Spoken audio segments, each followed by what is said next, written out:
तो गाइस आज मैं एक्सप्लेन करूंगा सर्चिंग फॉर इमोर्टल्स एपिसोड 80 को। तो गाइस अगर आपने हमारे पिछले किसी भी एपिसोड को मिस कर दिया ना तो मैंने इस सीरीज़ का एक सेपरेट प्लेलिस्ट बना दिया है, तो आप वहां से चेकआउट कर सकते हैं। तो चलिए बिना किसी देरी के आते हैं कहानी की मेन स्टोरी लाइन पर। तो एपिसोड की स्टार्टिंग में हमारे मेन कैरेक्टर लिंचन को दिखाया जाता है जो कमरे से बाहर निकलता है जहाँ पर उइया खड़ा होता है। हमारे मेन कैरेक्टर को उइया देख कर कहता है, हेलो जी तुम कैसी होती, रुको पहले तुम काफ़ी ज़्यादा तुम्हें लगती चोट लगती, तुम ठीक तो होती ना।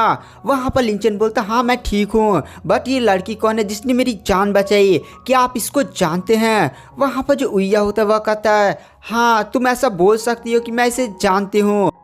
और रही बात है ये तुम्हारी जान क्यों बचाती, इसका रीज़न यह है, चलो मैं इसका रीज़न तुम्हें बाद में बताता हूँ। पहले तुम्हारी बॉडी पर मैं देखती तुम्हें काफ़ी ज़्यादा चोट लगी होती, तो चलो पहले मैं तुम्हारा इलाज कर देती। वहाँ पर जो लिंचन होता है वह कहता है इलाज? वहाँ पर उइया बोलता है हाँ मैं पहले आपका इलाज कर देती। वहाँ पर जो उइया होता ना गाइस वो अजीब सा एक अपना पोटली वोट निकालता है, उसमें से चाकू निकाल लेता है और तुरंत ऐसे मोमबत्ती पर गर्म करने लगता है। हमारा मेन कैरेक्टर यह देखकर काफ़ी ज़्यादा शॉक हो जाता है और कहता है अरे भाई तू चाकू से मेरा इलाज करेगा क्या? वहाँ पर उइया बोलता हाँ तुम्हारी बॉडी पर गोली लगी हुई तो गोली को चाकू से ही निकालूंगा ना। यह बात सुनकर हमारा मेन कैरेक्टर और भी ज़्यादा शॉक हो जाता है और कहता है अरे भाई रुक, ये तू क्या कर रहा, तू पागल और नहीं हो चुका है? वहाँ पर उइया बोलता है अरे नहीं जी मैं आपका बहुत ही अच्छे से इलाज कर देती, रुको।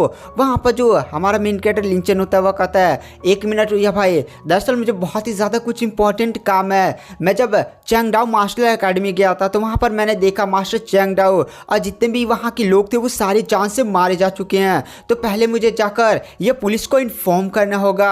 वहाँ पर उइया ये बात सुनकर हंसने लगता और कहता है तुम लगता है आज का न्यूज़ नहीं पढ़ी, तुम्हारे बारे में क्या क्या खबरें उड़ती। वहाँ पर लिंचन कहता है क्या मेरे बारे में क्या लिखा हुआ है? तो वहाँ पर जो उइया होता है वह कहता है ये पहले न्यूज़पेपर तुम देखती। उसके बाद वह जो हमारे मेन कैरेक्टर को न्यूज़पेपर दे देता है, उसमें ना हमारे मेन कैरेक्टर के बारे में लिखा होता है, जहाँ पर लिंचन के बारे में ये लिखा होता है कि लिंचन ने मास्टर चैंगडाओ का कत्ल कर वहाँ से भाग चुका है। इस न्यूज़ को देखने के बाद लिंचन काफ़ी ज़्यादा शॉक हो जाता है और कहता है ये खबर झूठ है। वहाँ पर उइया बोलता है बट न्यूज़पेपर में तो यही छपी होती ना कि तुमने ही मास्टर चैंगडाओ को जान से मारी होती, तुम ही उनके किलर होती।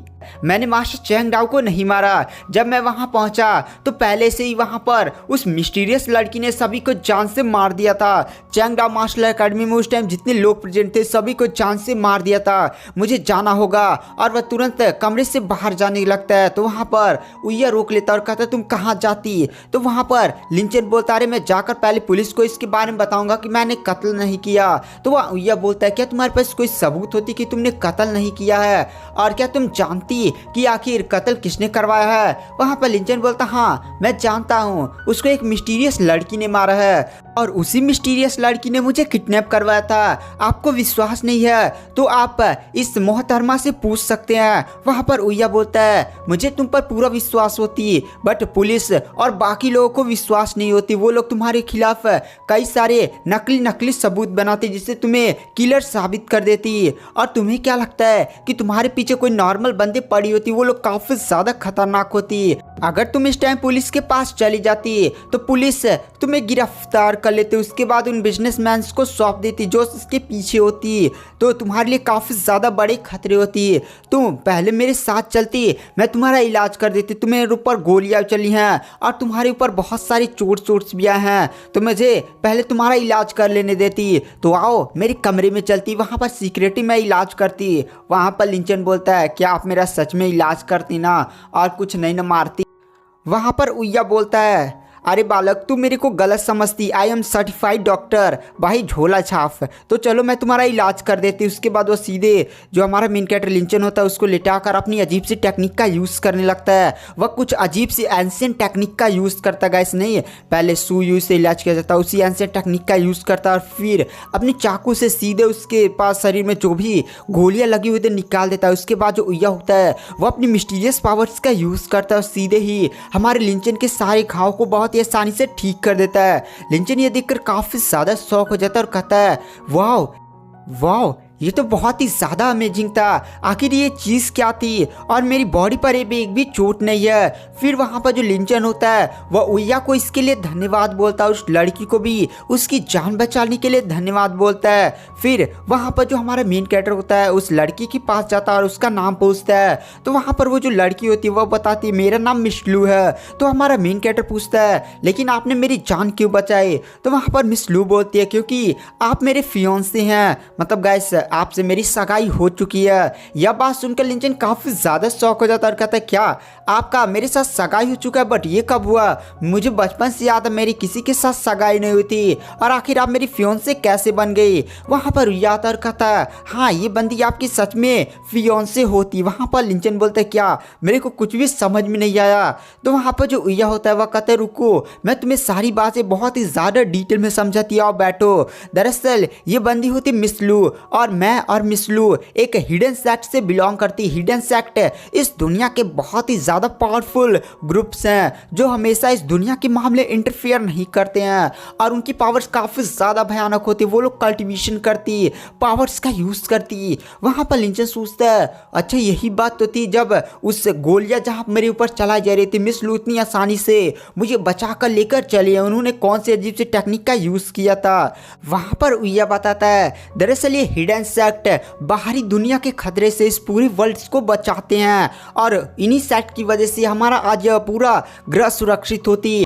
इन सेक्ट्स की पावर का आप अंदाज़ा भी नहीं लगा पाती कि ये सेक्ट कितनी ज़्यादा पावरफुल होती। और ये जो सेक्ट है ये इस पृथ्वी पर एंशिएंट टाइम से होती। एंशिएंट टाइम में यह सेक्ट इतने हिडन नहीं होती, यहाँ पर लोग कल्टिवेशन करती, बहुत सारी रिसोर्सेज प्रेजेंट होती। लेकिन मॉडर्न वर्ल्ड में रिसोर्सेज लिमिटेड होती और हिडन सेक्ट्स में बहुत ही ज़्यादा टैलेंटेड डिसाइपल्स को ही लिया जाता है जो गॉड गिफ्टेड होती है और उनकी कल्टिवेशन करने की स्पीड काफ़ी ज़्यादा भयानक होती। केवल वही डिसाइपल्स को हिडन सेक्ट में एडमिशन मिलता है जो कल्टिवेशन करती और सेक्ट के मेंबर्स बने रहते हैं। उनके पास अथाह पैसा, अथाह पावर और बहुत ही ज़्यादा डेंजर टेक्निक्स होती।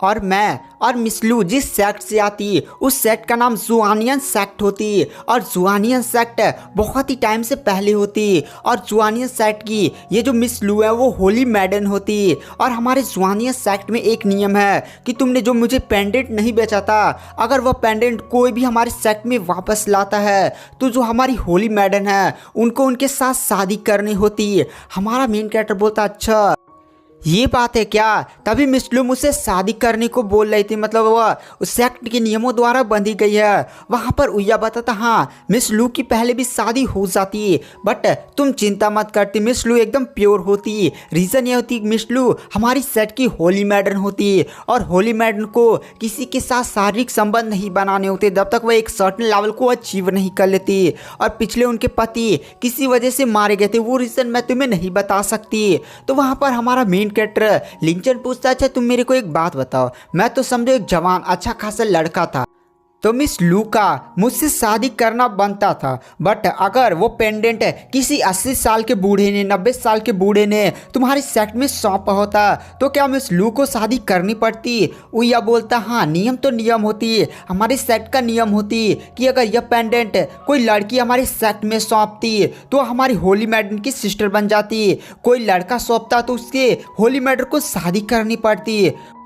अब सौंपने वाला लड़का होती बूढ़ा होती या इससे कोई फ़र्क नहीं पड़ती। वहाँ पर लिंचन कहता है मतलब क्या ही नियम है यार, थोड़ा सा तुम मेरे को एक और चीज़ बता सकते हो क्या? इस मतलब इस वर्ल्ड में और भी ज़्यादा हिडन सेक्ट है, केवल जुआनियन सेक्ट ही नहीं ना है? तो वहाँ पर उइया बोलती हाँ इस वर्ल्ड में बहुत सारे हिडन सेक्ट है जिनमें से कुछ मेजर के नाम बताते हैं गाइस, जब ये सेक्ट आएंगे तो इनके बारे में हम डिटेल्स में जानेंगे। वहाँ पर जो हमारा मेन कैरेक्टर होता है वह कहता है क्या तुम्हारे पास उस असैसिन की कोई खबर है जिसने मुझ पर अटैक किया था? तो वहाँ पर उइया बोलता हाँ मेरे पास एक खबर होती, रुको मैं तुम्हें दिखाती आओ। और वह हमारे मेन कैरेक्टर को अपनी कबर्ड के पास ले जाता है और उसमें से एक बुक निकालता और कहता है दरअसल उस ली के बारे में मैंने भी सुना, उस ली पर मैंने भी थोड़ा सा नज़र रखा हुआ था और वह ली एक बहुत ही बड़े बिजनेसमैन के साथ मीटिंग करनी होती जहाँ पर बहुत सारे सेलिब्रिटीज़, बिजनेसमैन और कुछ पावरफुल बंदे आती। तो मैंने वहाँ पर एक अजीब सी फुटेज देखी, क्या तुम देखो वो अपना बुक खोलता है गाइस, उसमें दूसरी एनिमी की फ़ोटो होती है। गाइस एनिमी की फ़ोटो नहीं होती है, बल्कि वह दरअसल नहीं होता है, टैबलेट होता है। तो हमारा मेन कैरेक्टर बोलता है बुक में टैबलेट कौन छिपा कर रखता है। वहाँ पर उइया एक फुटेज दिखाता है जिसमें हमें ली को दिखाया जाता है। यही ली जिसने हमारे मेन कैरेक्टर की कंपनी को हड़पा था।